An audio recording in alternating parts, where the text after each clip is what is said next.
సందర్భంగా ఇంకొక విషయం నేను తెలియజేయాలనుకుంటున్నాను. అమ్మాయిలను ఈక్వల్గా పెంచండి, అమ్మాయిలను ఈక్వల్గా పెంచండి, అబ్బాయిలకు అన్నీ నేర్పించండి, అమ్మాయిలకు అన్నీ నేర్పించండి.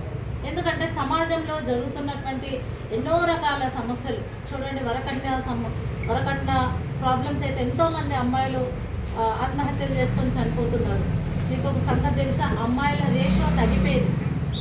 100 మంది పురుషులు ఉంటే 90 మంది 80 మంది ఆ రకంగా రోజు రోజుకు తగ్గిపోతూ ఉన్నది. ఎందుకనంటే సమాజంలో స్త్రీల మీద జరుగుతున్నటువంటి అరాచకాలు. కాబట్టి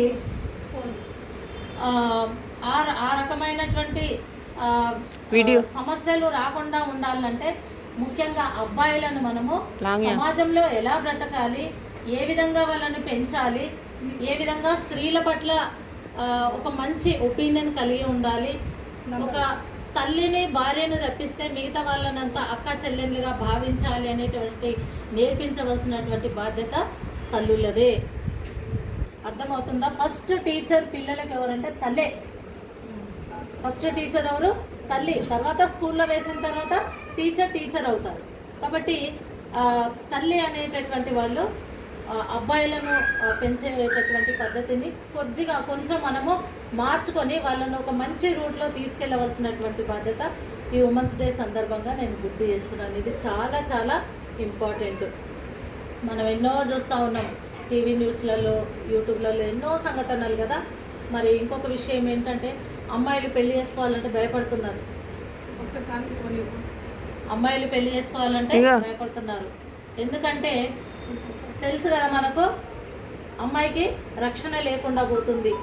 ఎంతో కష్టపడి రీసెంట్గా మనం ఒక న్యూస్ చూసాం. పాపం తల్లికి ఒకతే కూతురు, ఎంతో కష్టపడి చదివించిన అమ్మాయిని పెళ్లి చేసుకున్నటువంటి వ్యక్తి చంపాడా, సూసైడ్ చేసుకుందా, ఇంకా అది సందిగ్ధావస్థలో నేను నిన్నమున్నట్టు న్యూస్ అది. కాబట్టి అమ్మాయిలకు మంచి ధైర్యాన్ని నూరుకోయాలి. అమ్మాయిల మీద ఉండేటటువంటి గౌరవాన్ని మనము నేర్పించవలసినటువంటి బాధ్యత యాజ్ ఎ తల్లులంగా మనదే. ఎందుకంటే తండ్రులు ఉద్యోగరీత్యా బయటకు వెళ్ళిపోతారు. మనకు పిల్లలకు అనుబంధం అనేది చాలా ఎక్కువ. ఎందుకంటే పేగు బంధం అంటారు కదా, అది. అందుకే తల్లిని ఎప్పుడన్నా తండ్రి లేదన్న అంటే కూడా పిల్లలకు చాలా కోపం వస్తుంది. అది మనకు ప్రత్యక్షంగా మనకు అనుభవాలు ఉండవచ్చు అందరికీ.